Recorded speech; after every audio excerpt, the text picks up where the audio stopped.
All right, let's go ahead and get this done.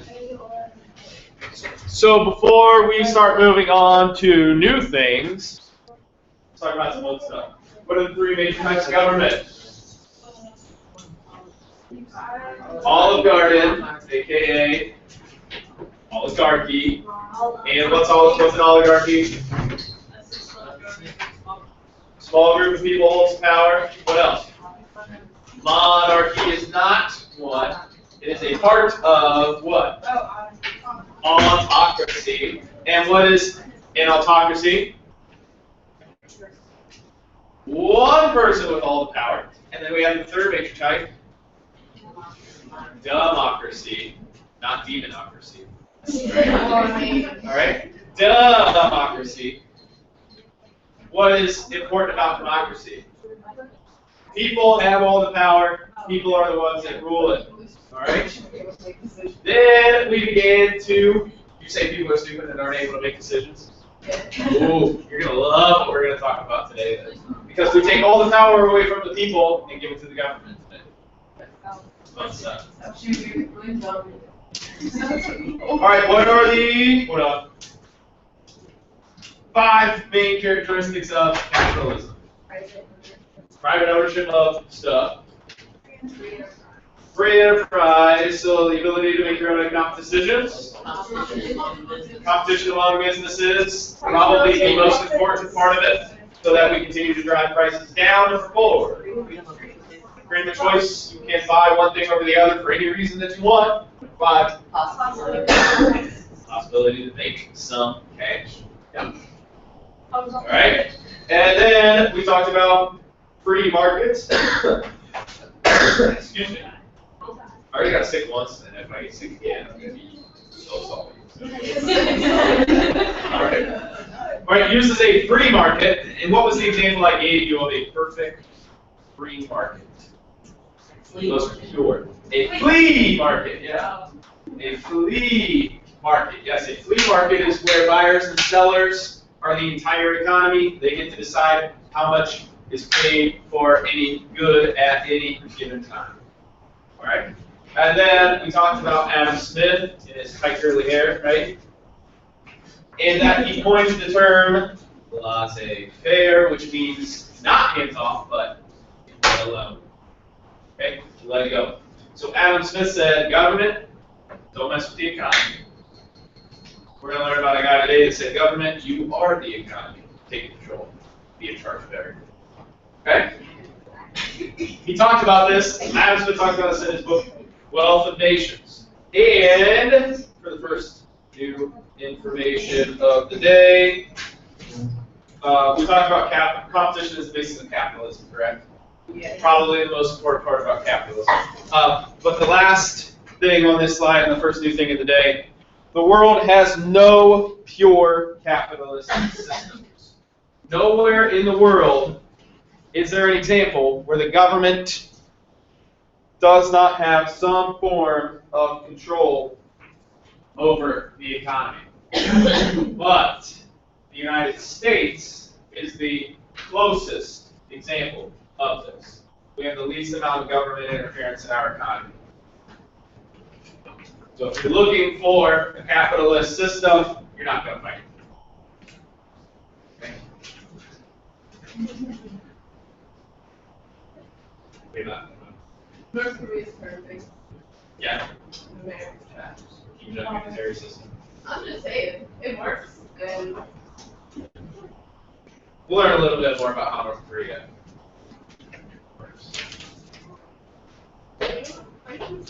All right, capitalism, it does need some government influence. We can't leave it alone. And some of that influence is not brown, but grown by the government.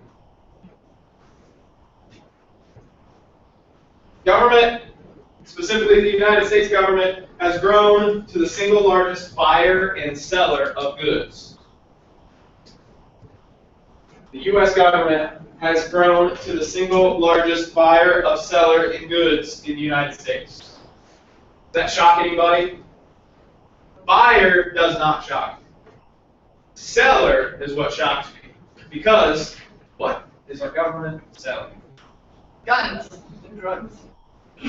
They're not allowed to sell guns. Y'all think I'm playing, but they really. Well, they had what's called the Fast and Furious operation that happened in Mexico, where they did sell some marked weapons to drug lords to see where they went to try and trace them. They filed the serial numbers off and used it to kill some Americans. It was a pretty nasty situation. The court you're not incorrect. However, it's not an everyday occurrence, and they haven't done it since, and I hope they don't ever do it again because it's awful, awful idea. I'm sure they will. But the only thing that we know for sure that the government is selling is bonds. Oh my God. Anybody have a savings bond? Probably. They were really big about the time you were born. So just before 9/11 and then after 9/11, everybody freaked out and bought a ton of bonds. So this year's freshmen and 8th graders probably have like 4 or 5 bonds each. Basically, what bonds are, even though we're going to talk about them later in the year, it's you giving the government a small amount of money as a loan, and then they pay you that money back plus interest. So they are selling you, it's a piece of paper that says this is a United States Treasury bond, take it, you can cash it in, whenever it's fully mature. What else does the government sell? I'm not sure. And I'm not sure that the government wants you to know. Exactly. Because it's guns and drugs. They are selling. They can sell certain government things like tanks and trucks and different Humvees to like police organizations and things like that. But if we look at the facts, yes, the United States government is the largest buyer and seller. The government also has influence in our economy in regulating things to protect the consumer. So this would be things like the FDA. Everybody know what the FDA is and what it stands for? Food and Drug Administration. It is their job to say this food's okay to eat, this food's not okay to eat, this prescription drug is okay to take, this prescription drug is not okay to take. They have a lot of different methods of doing so. Are none of them corrupt? I don't know. But they do this to protect the consumer from poor quality products. Some things do slip through, like 2 weeks ago, Tyson Anytizers were recalled for having a possible contamination of salmonella. Some kind of hot dog was recalled. So if you've eaten Anytizers and hot dogs in the last 2 weeks, yeah, if you had salmonella, you either wouldn't be alive or would still be in the hospital right now. You're all good. Okay. They also can control labor management. So how many of you have a job? Right? And at that job, you have to make a certain wage, don't you? $8.10. Unless your business has 50 or less employees, then they can pay you $7.25. Or unless you are under the age of 16, then they can pay you $7.25 as well. Tipped employees, I think your minimum wage is like $3.85. $4.05 now. Yeah, but I just make up. $4.05. So tipped employees, you make $4.05. Yeah. Which is, well, what's taxes on $4.05 plus your tip wages? So that means you can cover your taxes plus about $100 maybe. Yeah, you would make about $100 for every 40 hours that you work.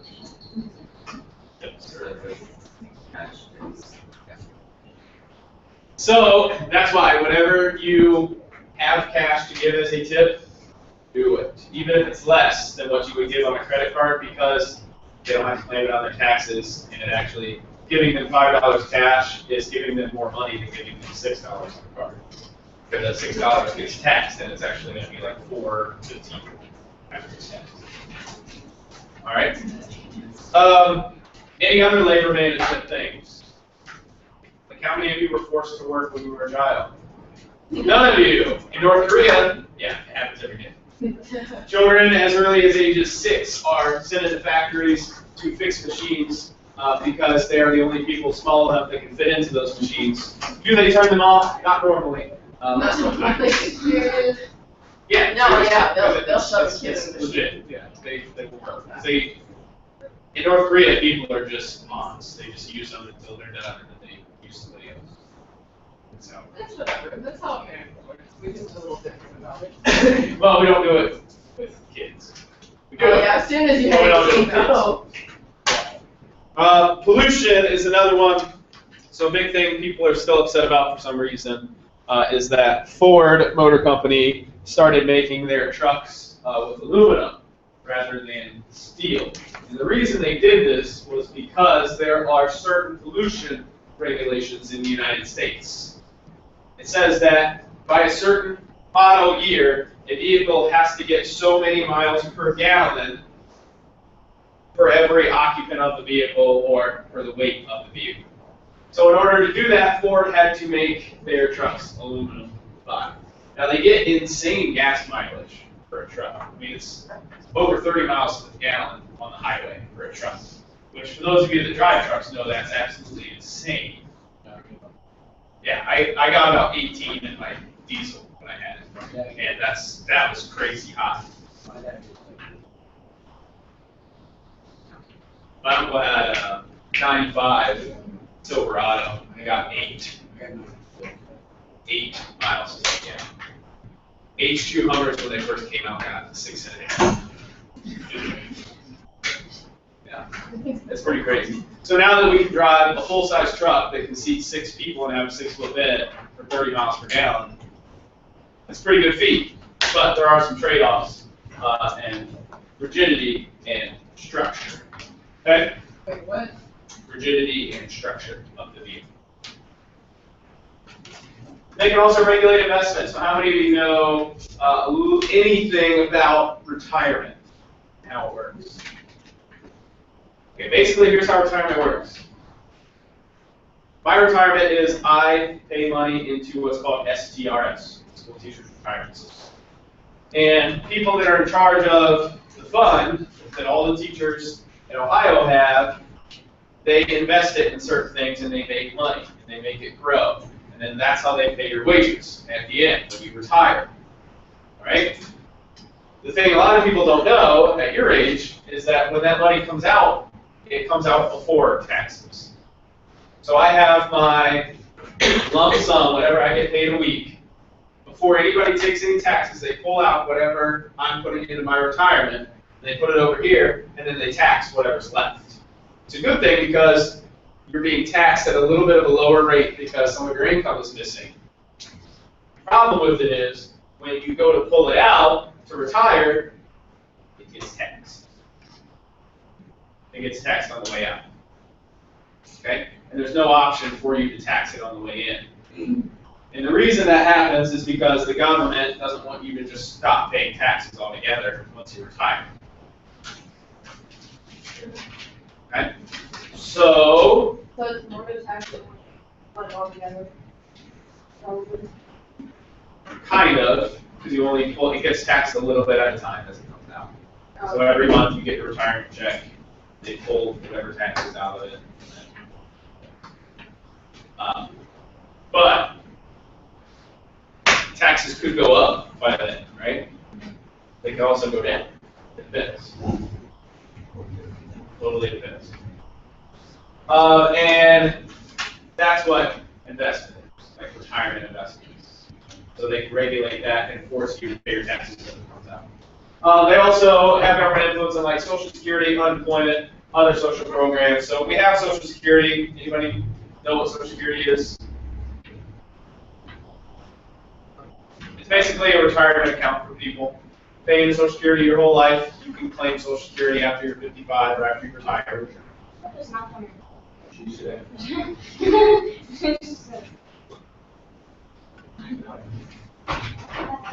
Hey.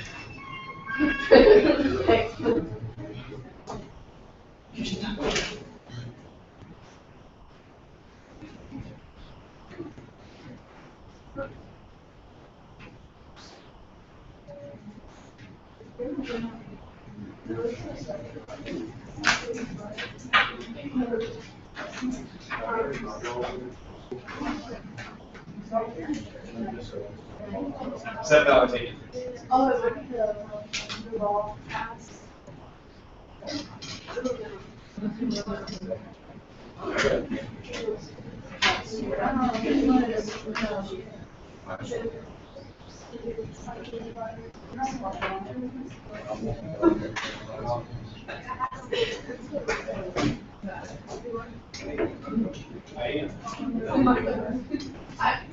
don't like North Korea, but this is wrong, but they don't have remote contact. They don't do that.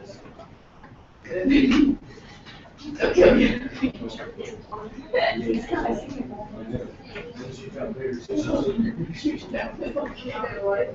So that's good. So I mean, yeah, people, but you know. Or like from the like Korea.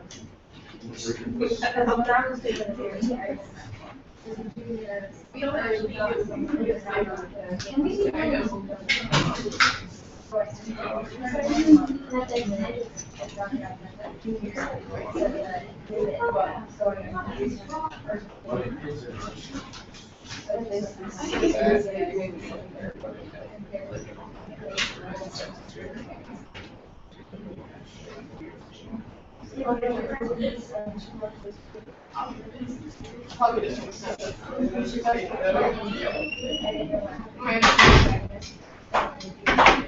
Alright, I had to take my dog. He got groomed He was. today. My dog's, he got groomed. Like they Oh, I think. brushed it, I was like, yeah, and I was like, he got paper. I think it hurt.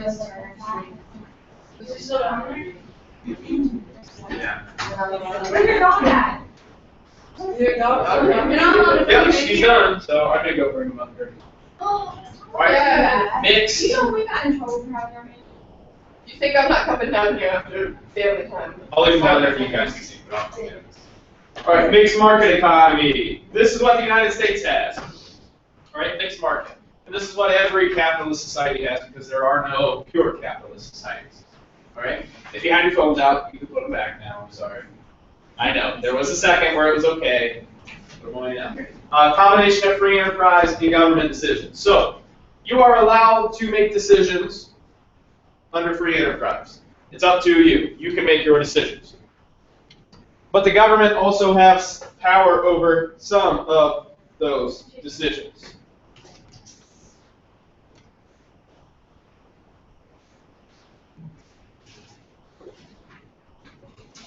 The government can tell you that you are not allowed to produce this good because it doesn't meet certain standards. Or you are not allowed to purchase this good because you are a felon.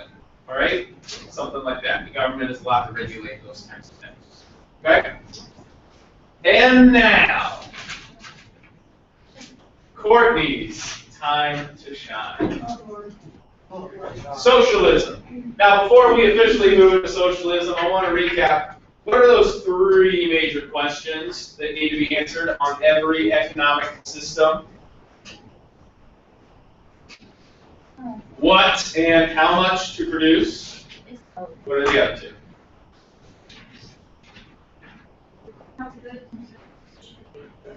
How to produce them and who gets them. So the answers in this case, what and how much to produce is up to the seller.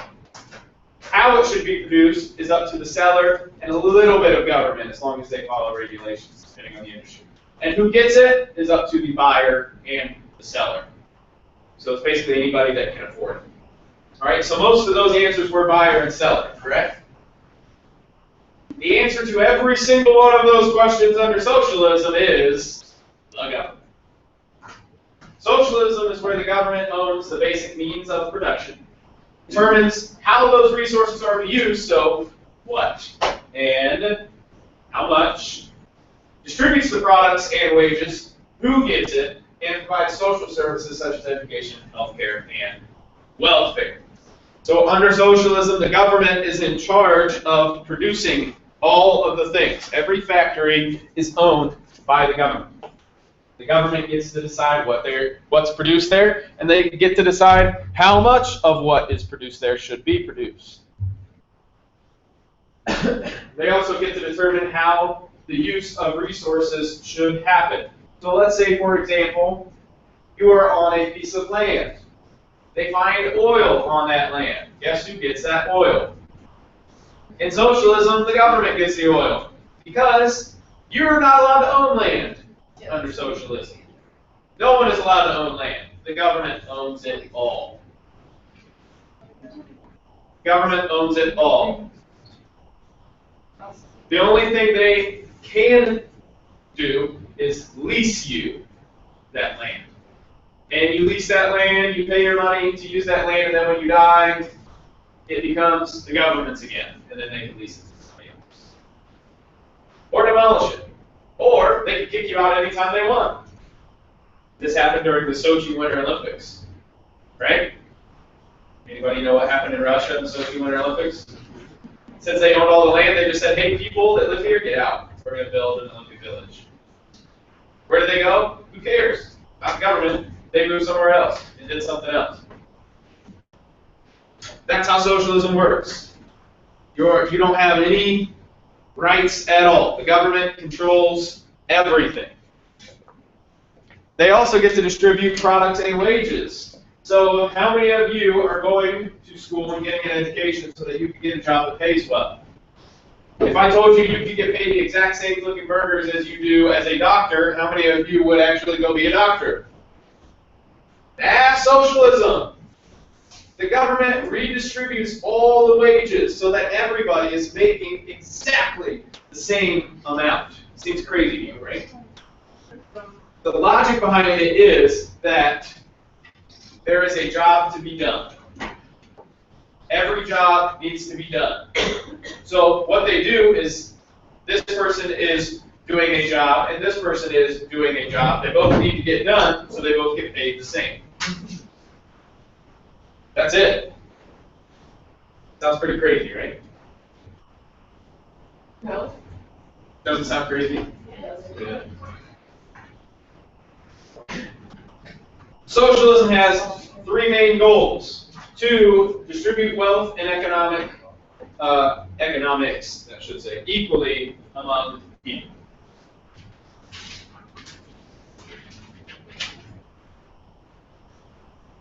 So flipping burgers or performing neurosurgery, you make the same amount of money. Can anyone see why that may create a massive, enormous problem? Who's going to go to school to be a neurosurgeon? Nobody, because there's no point. You're going to make the same exact amount of money. So socialism creates stagnation. There is no innovation in socialism because there's no purpose to innovation. There's no point to strive. I want to create things and do better and create new items that we didn't have before, which is why socialist countries typically are far less developed than democracies. If you need to look at an example, look at North and South Korea. South Korea has one of the most thriving economies in the world right now. They're in the same exact area as North Korea, which looks like it's still stuck in 1950, and can't produce anything, and can't export anything, and can't make nuclear weapons because there's no point to people to study nuclear engineering to make those weapons because they don't get paid anything for having that level of education. So socialism creates stagnation, and it keeps people, basically it limits people for their entire lives because they have no purpose to want to do better because they can't. They will always make that amount. Second main goal of socialism is to, through its government, control all major decisions about production. So where are these factories being built? What's going to be made there? How much? When it's going to be made? Who gets it once it's done? All up to the government. You do not get to decide what you buy. The government will put out a product, usually one product of that line in a store, and everybody pays the same price for that same product. Meaning, if you want to go buy shampoo, there is one kind of shampoo that everybody goes to the store and buys and pays the exact same price for. There's not 20 different kinds of shampoo. There's one. Yeah. And guess who owns the shampoo? And if they do offer more than one, like shampoo or some kind of enriched shampoo, guess who owns that shampoo as well? The government. And it's the same price everywhere. Okay? So while you do get to decide what you purchase, the government is the one that decides what you get because they're the only ones that produce things. Right? Sounds pretty fun, right? Socialism. Public ownership of most land, of factories, and other means of production. Now, some people are able to understand this a little better, is that ownership of land shouldn't exist. That the land should just be everybody's. That's not what's happening here. This means the government owns it. You are never, ever, ever allowed to own any land in a socialist government. You lease the land and live on it. And if you want to pass it on to your family members, too bad. The government owns it. They give it to whoever they want, and they lease it. If they find any resources, gold, oil, anything worth of value, since you don't own the land, it is not yours. The government takes it and decides what to do with it. Since they own all the factories and other means of production, they also get to decide what you get to purchase in stores, what you can and cannot use. But there is a compromise. There's a hybrid type of economy. Democratic socialism. Now, this is where a socialist economy gives certain rights to its citizens. So these citizens have their basic human rights, life, liberty, pursuit of happiness. And they have a certain amount of control over the government because they get to elect who their representatives are. They get to elect the members to that government. However, that's as far as their democracy goes. You get your basic human rights, and you get to elect people to the government that is just going to oppress you anyways, because in democratic socialism, even though you elect those representatives, the government still owns the basic means of production and makes all economic decisions. So even in democratic socialism, it is still socialism. You just get to choose who oppresses you in this case. So is it kind of like a direct It is like direct democracy if the people didn't have the power. So it's direct democracy in the sense that people get to elect who represents them, but it's socialism in the sense that once they're elected, they pretty much have unlimited power.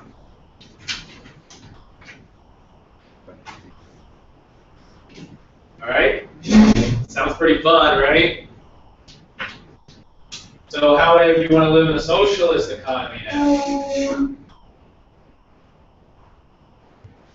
Good call.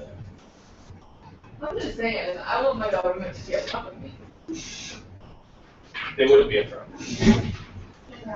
They would just do whatever they wanted and say, screw you. I mean, that's what our government does. They just tricky and sneaky about it. If you don't think socialist governments are tricky and sneaky, you need to do a little more research, because they are definitely a lot more sneaky than a democracy is. Because they legally can just hide whatever they want. There's nothing that can stop them. But it's true, but we have the laws in place. All governments are going to be corrupt. All of them, at some level, even in the most minute ways. But, and this is personal preference, I would like to be able to have some voice in who represents me, instead of just giving the government all the power. Because in democratic socialist societies like Norway, Denmark, and Sweden, they could just simply say, no, you're not allowed to work there anymore. You have to work here. Could be your dream job, something you worked really hard for, right? Too bad. See you. Go work somewhere else. And they don't have to tell you why. No worries. How many of you would be super excited to go from your dream job to doing something you've never done before in your life? Simply because somebody told you to. No. Yeah, that's a definite possibility under socialism. But there's one more major type of economy that I think you're going to like. And by like, I mean hate. Communism. All right? Communism is essentially the ideas of one dude. Karl Marx. So Karl Marx published his ideas for the idea of communism in 1848 in the Communist Manifesto. And basically in that Communist Manifesto, Karl Marx explains that he believes socialism will eventually turn into communism. And that he also believed that capitalism would end in communism as well.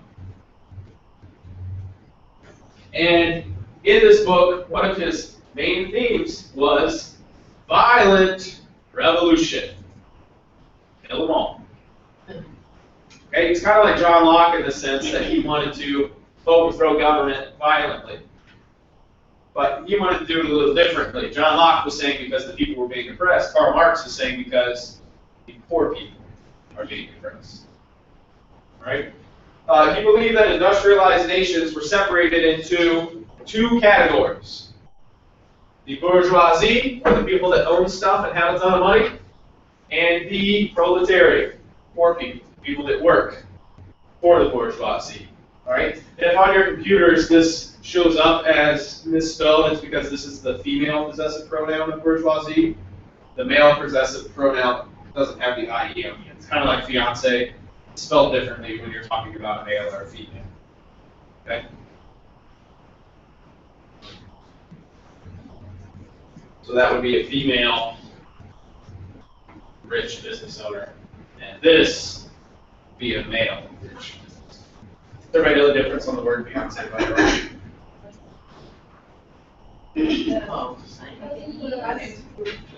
It's F-I-A-N-C-E for a male. Next. For female. Same thing. With what? Yeah, blonde. If you're a blonde and you're a dude, there's not supposed to be an E on you. B-L-O-N-D. Yeah. Why can't we have more words? Dang Frenchies, making everything good.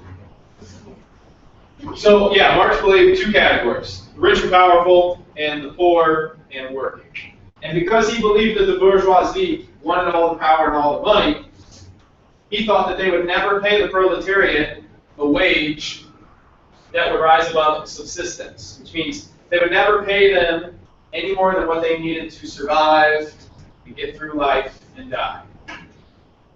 They never wanted to pay them enough to be wealthy and successful and be able to move up in different positions and own businesses at some point. They just wanted them to have enough to exist, survive, and die.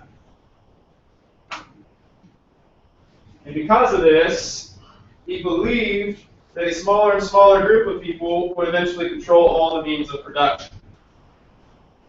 Because what would happen is members of the bourgeoisie, there could be 20 of them.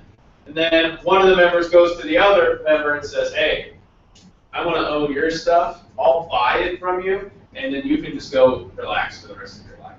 That guy says, okay. So now there's 19 of them, right? And then somebody else buys another one, and there's 18. It goes all the way down until there could be one person who has all the power, which then becomes an autocracy. It's no longer capital. So he predicted that the smaller and smaller group would get greedier and greedier and greedier and pay people less and less and less, and eventually they would hit the line. And that line would be when the proletariat can no longer provide for themselves or their families. And he believed that this would cause the proletariat to revolt against the bourgeoisie. He believed that eventually the people would get sick and tired of having to work so hard for everything they have and seeing the bourgeoisie, people who own businesses and have power, not doing much, just owning and getting paid dividends on their investments and existing.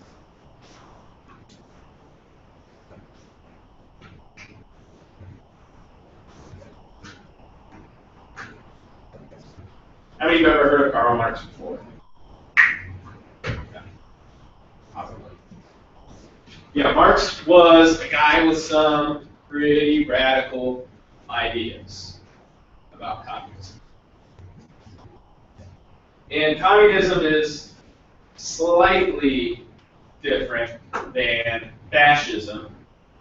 Everybody know what fascism is? What happened in Nazi Germany, but basically it was the glorification of the working class. The working class was more valuable than the upper class, or bourgeoisie, and that it was somebody's fault, and that the working class are the ones that should be in charge. Communism was just that proletariat would eventually overthrow the bourgeoisie for a perfect communist society. And Marx's biggest idea was that in a perfect communist society, there would be no need for government. The government wouldn't need to exist, that we can just work with each other, trade goods and services based on what we're good at.